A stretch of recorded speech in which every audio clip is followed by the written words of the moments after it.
Okay, let's crack on. So we talked about obstructing, obstructing the player using physics props and cars and stuff like that, and that's kind of what we've seen there.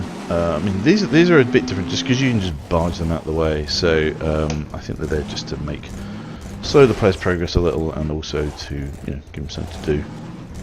It's quite fun to barge things out of the way. This gets kind of weird because a lot of people have remarked, we're kind of in the Oregon woods, Portland kind of mountainous wooding thing, and now suddenly we're kind of at a Swiss cottage. It's just a strange combination, like if Half-Life 2's this is a hell of a fight, isn't it? Half-Life 2 is kind of set in Eastern Europe, City 17, so damn, it moved. And then suddenly, they're mixing all kinds of interesting locations and styles.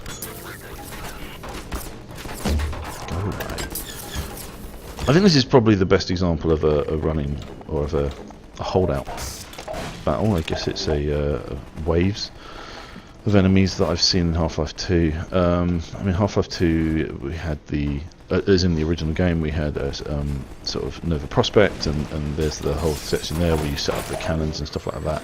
This is a fantastic example of opening up a play space as the action moves on, and every area you move into of this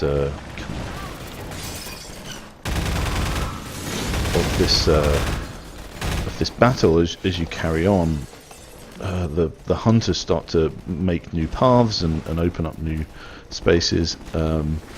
The waves of combat. You God, you're kidding me, right? I really do need that gun. As sort of different waves come in, they open up new areas. Every area of the house you move into, it sort of triggers new behaviour outside the house, and the more you move around, the more difficult it becomes because you kind of unlock different teams that are going to start attacking the house. And at a certain point, once you've done a certain amount of damage to the guys outside, the hunters decide to move in. And I think this battle misleads people as to what hunters should be used for, and there's nothing wrong with it. It's just they're sort of being used as mini bosses here. Whereas to me, I think they work far better when they are stalking the player and the player is trying to avoid being detected. Then we get this huge, fantastic, dramatic entrance here by the hunter that comes in through the door. Starts smashing the door down, I think, if I remember correctly. So I think the natural reaction for the player is, there's so much going on outside that it really does drive them down to the basement. Well.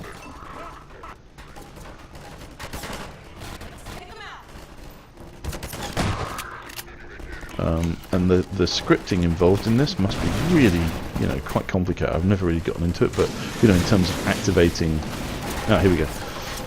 So now I think the hunters are moving in, and just to activate each wave and to activate, a certain amount of, to keep the pace of the battle going, I think must be very difficult.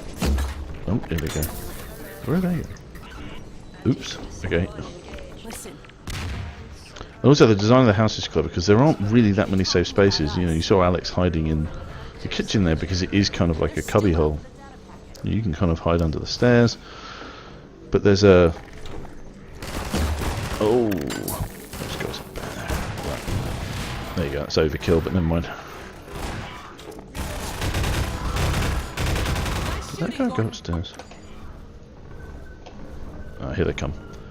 So I've got one alt fire on this AR2, which is going to come in handy. Well, okay, is this where he's going to burst in? Now that I've come back downstairs again for a second time. Maybe not. Maybe they, each one takes their turn to sort of do their big entryway. There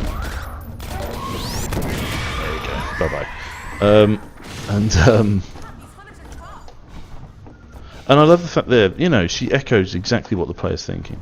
They know that the player's going to be having a tough time with these guys, and she's really feeding back. and emulating what you're feeling, and that's really important. Oh, that was a bad idea. There he goes down. Oh, it's your mate. Okay. Where'd you go? It's hiding in the kitchen.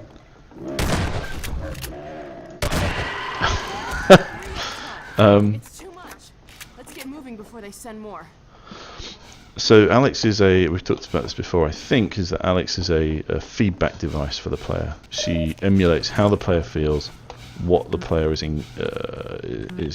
encountering, and she is continually sort of commenting on what's happening around you. And it's very, it's tricky to do in a mod. If you can get it working, it works very, very well, and the player really does feel that they are experiencing Half-Life 2 again, because, as I say, having Alex providing that connection to the world, and basically anything you can do, as I said, I think in an earlier video, to connect the player to the world is a good thing. So you take an action and the world reacts, and I think that's kind of the point of the term valve, was the and that kind of that valve symbol that they had when they started the games, was the ability to dial up and dial down the world, to control the pace of action, to control the pace of gameplay.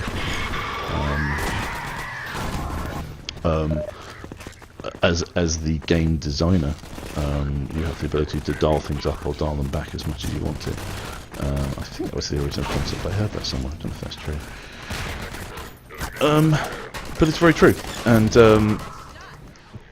when you build your levels and maps and stuff like that, you can sort of come up with some templating and mechanisms and controls, as we said. So that entire encounter there was fully scripted, and things happened at the pace that the designer wanted. They didn't just throw 100 Combine at you. In order to make that playing experience fun, it was necessary to ration those Combine and to bring them in at different paces and different combinations, and pretty much every combination of Combine you combinations of Combine you encountered were different, and so made all of those encounters more interesting. Okay, so now we're back into sort of slow pace, picking our way through an environment, as we said, making your way through. Struggling. Okay, sit down. Take that turret down, Gordon. I'd like to. Oh, fair enough.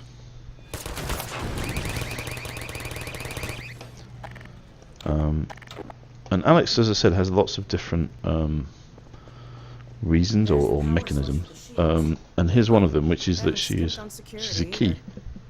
And like any NPC, can open up doorways in the game, and that means that the level designer can control the pace at which things happen. As a game designer, that can be quite risky, because if for whatever reason your level bugs out and Alex doesn't make it to this point, you're then essentially, your level is completely broken. So you you're locked into this situation where your NPC, or your critical NPC, have to make sure that they can get everywhere they need to get to, and I've certainly run into trouble with that. Sorry, Gordon. This thing's fried. Since I can't help you in there, why don't I stand watch outside while you disable the power cell? We've had enough surprises for one day.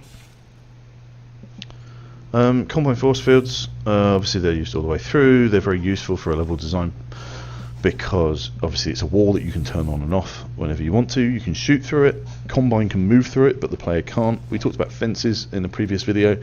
You can shoot through it, see through it, but you can't move through it. Well, this Combine can move through, so it allows you to feed Combine into the area without you having to, without the player being able to escape, which is very useful. The other thing is, as well, is that they turn on and off instantly. It's not like a door that closes that the player could take a physics prop and jam it into. There's no way to stop these from closing, and I think that's another important reason why these are a very useful gameplay tool, because the physics engine is is quite important. Okay, so we are looking for a way to get here. I think there's a ladder. Yep, and And why padlock the ladder and have it fall? Because it's interesting. If you could have just had a ladder. Maybe another reason for that, I'm trying to think. So you move into the space, it locks behind you, Alex talks to you, that distracts you, and then you sort of take a look around and then discover it. If the ladder were down, then you might have gone up and disappeared before Alex got to pass that information on to you. So it's about the player's attention and how long their attention span can focus on one thing versus another, and if Alex is talking to you, then you're probably not going to be looking around. Just a hint for players, these combine lights here, I mean, I build maps to build experiences for the player, and I am not ashamed at all of decompiling Valve's maps and looking at how they did things, and in some cases lifting things out of those maps and putting them into mine. I'm a level designer, I'm not an environment artist, so you know, and all of this stuff's here. I want to emulate a Half-Life 2 level. Obviously I'm going to use the resources that are available to me. So for example, this light, which is a you know, a model and a light and a spotlight and a beam, EMV beam or something like that, is fantastic. You can take this and you can light up any area and it looks fantastic. I think that any new designer or new level designer shouldn't fret about the fact that they feel like they have to come up with everything themselves. You should totally borrow from the environments, totally come from the, you know, take things out of these maps, decompile them, take stuff, and then and put it together in a new way, put it together in a new combination to create a new experience. But I don't think there's anything wrong with taking some of the work out of this and reusing it in interesting ways. Essentially, it's like, if you think about it, with a lot of games, they have a sort of a level designer, or I think Portal 2, and you think about the perpetual testing initiative that allows you to build levels out of, you know, you can paste them together in a very, very simple editor, which is really fun. If anyone hasn't tried it, I recommend it. You can put together test chambers very, very quickly. But, you know, these are all pre-configured elements that you are just slamming together to create some fun gameplay. I don't see any difference between that and grabbing a room, you know, grabbing this force field with these models and stuff and copying the whole lot and putting it into your map and using it in your own way. I don't think there's anything wrong with that at all. The trick is to come up with something new and interesting, and if you can take these elements and combine them to create something new and interesting, then I think that's very good. So I thought this was really good as well. This is something I've always enjoyed. I can't deactivate this while I've got the door closed, because the ball will always end up back into the this is what they call a physics trap. I think it's called a physics trap. Anyway, it's a sort of a ball limiter thing, and no matter what I do, it will bounce around and end up back here. The only way to solve the puzzle is to open the door and pump the ball outside, in which case you win. But it's a really interesting, smart way of doing of a new puzzle, a twist on a sort of a thing we already knew. You know, we've deactivated these charges lots of times, but we've never had to make sure the ball goes away, which I thought was a really clever new twist on it. Okay, so we've now deactivated our gate. So we can talk a bit about that just quickly. So we gated the player much further away, and we've had them come all the way back and explore an area that they might not have chosen to do so before. We've then had, I mean, not sure how long we've been in this, I'll look at the video in a minute. You know, I think probably 15-20 minutes worth of gameplay out of an area that was relatively small. You could have just had this battle and moved on, but by having them come back up and re-explore this area again at the top, we've you know, you've gotten a lot more bang for your buck out of the area that you've created, and I think that's quite a good idea if possible. Having a player move through a space several times is okay. I do struggle a little bit sometimes when, you know, when you retread old ground. Oh, okay, this is... Look out below! That's kind of an added bonus, that jump there. Sorry, the thing I was going to say is that, you know, having a thing like in Half-Life 2 where you You get, you know, when you teleport and it's a week later and suddenly you're back in the square again and you can see it all having been transformed, and essentially you're repeating through the same space but it looks different and there's a different thing going on. I think that's okay. I think you can kind of get away. It's done a lot to get these sort of more money's worth out of these playing spaces. If you can have something like that we just did, where basically, you know, you went past an area but you couldn't access it, and then you sort of unlocked it a little bit later, and I think that's quite good because it means the player's already seen it. The player's already seen the space before, so they're kind of familiar with it, but now it's kind of got a new meaning. So this is a really good physics game as well, where I think, is it up there? Yeah, so it's hanging on a thing. I really like this one. In fact, all of these, as I say, I really like, but this one I thought was quite fun. What's that noise? You know, I can knock these things out. This is the perfect use of, you know, the physics. Put an arrow in the ground. That I love it. It's so unsubtle. That's how unsubtle you need to be to help players find hidden stuff.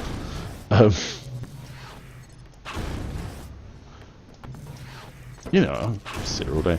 I do wonder, obviously all these mini games have a sort of a finite amount of time. I've tried to put some gameplay sections into my maps which are endless. You can keep playing for as long as you want to. Oh, I'm failing miserably. Oh, sort of. I've got the battery thing. Right, one more go and then I'll give up. So yeah, it's kind of... Alright, 2 more goes.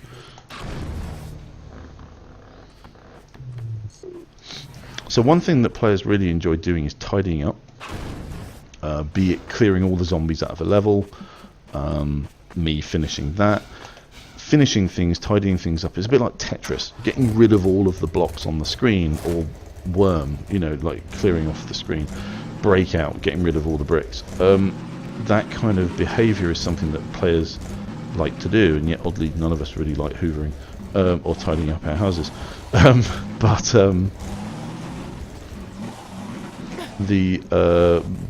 that kind of behaviour is something you can really exploit as a level designer, and give the player something to tidy up and to play around with, even if it has no consequence whatsoever. Putting the can in the bin at the beginning of the Half-Life 2, something like that. Yeah, don't know why. It's just in human nature to put things where they belong, sort things out. Putting the cable back in the wall, that kind of stuff. So I'm going to stop this video now because I've talked for quite a bit and it's been going on, so we'll crack on with the next one shortly.